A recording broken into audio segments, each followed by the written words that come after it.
Look Outreach is underwritten by the generous support of Munter Enterprises. Family owned and operated since 1972, integrity is important, as our family name is on every project. Our word is our bond.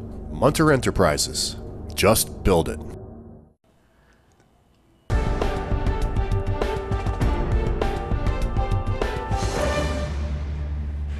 Welcome back, everyone. Well, as you know, we do a lot of interviews, right? But rarely does somebody bring the whole museum when we do an interview. And we know Scott's arriving because we say hi to Scott when he comes in, and Scott says, I'll be right back. And we know that's going to be 4 or 5 trips to the car to give us this kind of view of what goes on at the Adirondack Folk School. This is Scott Hayden. He's the executive director, frequent guest here, a good friend of ours. Welcome, Scott. Thank you, Jesse. Great to be here. Yeah, it's always great to have you here. And thank you again for bringing the whole museum. There's only 3 trips. Oh, it's only 3 trips to the car this time. Oh, that's good.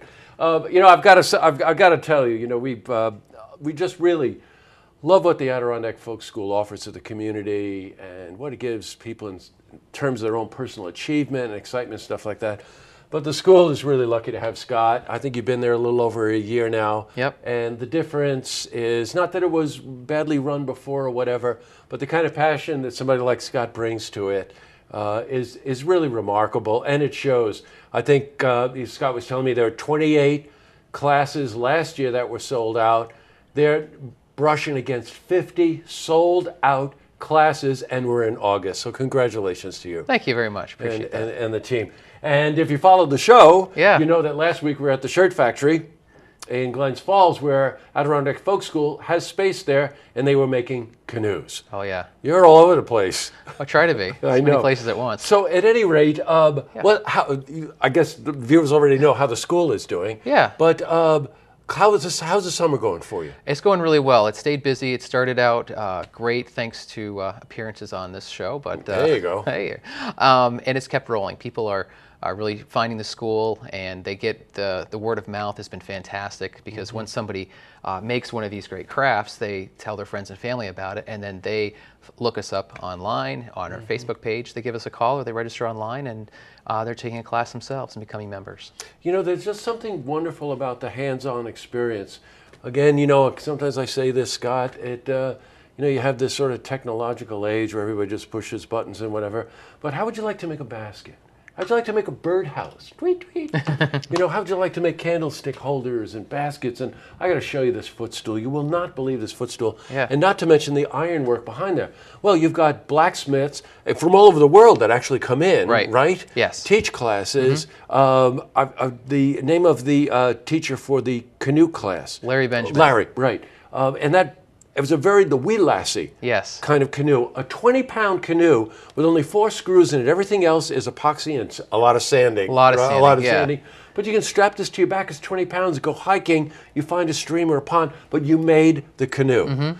You know what? That leads me to ask you, Scott. Yeah. What do people say to you after they finish a class? It's amazing. They actually thank us for providing this great opportunity because people come with just the intense desire to learn this or a curiosity. They have a bucket list item that they want to check off, and they not only do they do it, but they are leaving with a great craft like the canoe, and they're thanking us for providing this great opportunity. And frankly, I just am getting the word out, and it's somebody like Larry Benjamin and all of our other instructors who do the work. But it's very gratifying to see that we're making a difference in people's lives, that they really are grateful for the opportunity, and they're leaving with something really unique because on that canoe, for instance, it doesn't have like Weenawa or any other or Old Town on it. So people are like, well, where'd you get that beautiful wooden canoe? And then they get to proudly say, well, I made this. Yes, and they made this at the Adirondack Folk School up in Lake Luzerne or wherever they're from. And you know what? There's a real sense of history about this because, again, the focus, as the name would suggest, is about the Adirondack arts and crafts. Yeah. And it's very, very extensive. They've got a craft fair coming up, which we're going to tell you about. But I just have to note this stool. Yeah. Scott brought this stool in. Now, you can't really see it like I can see it.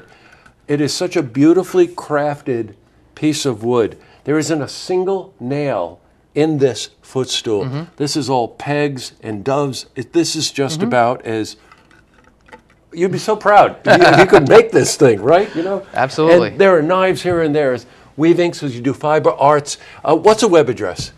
At www.adirondackfolkschool.org. Okay, that's easy. That's all spelled out. AdirondackFolkSchool.org. Now, we've got an event coming up. You brought a poster. This is pretty. You know, you think of everything. So I'm putting the poster here because I'm not going to hold it up here.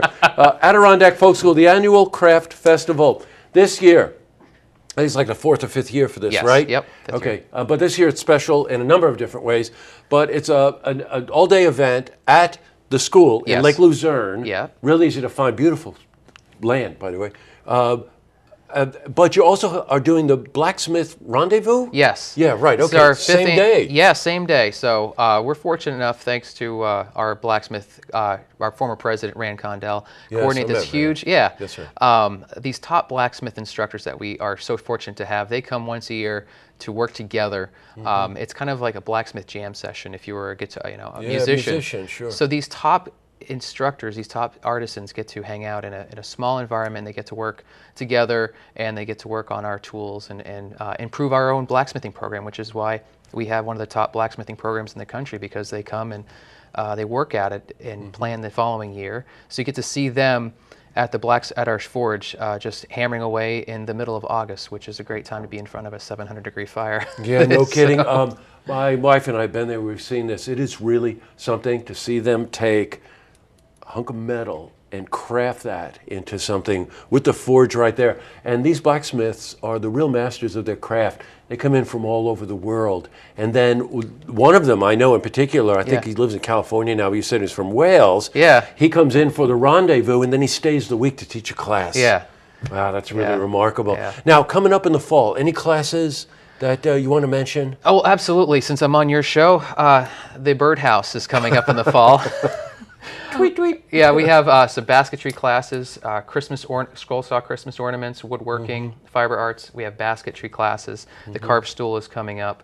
And just mention at the craft fair, we have a kid zone, music from Matt Petriquin. Oh, and great. A few other, I know Matt. Yeah, That's great. yeah. So it'll be a great time, some food trucks. So it'll be a great time. This is a wonderful craft fair to go to, and it is Saturday, August 19th, 10 o'clock, 4 p.m., right downtown, right in Lake Luzerne. And downtown Lake Luzerne is just a little downtown, but you can't miss the museum. It's a beautiful space, and they take off the whole property there with all kinds of demonstrations. All of these wonderful works are for sale, and it all goes to help the Adirondack Folk School. Well, Scott, great to see you again. Thank you. Maybe you'll have this all packed up by tomorrow, and we can get back to doing the news. What do you think? I'll lock up when I'm done. It's great to see you, pal. You too, Jess. Great, thanks for Thank coming you. in.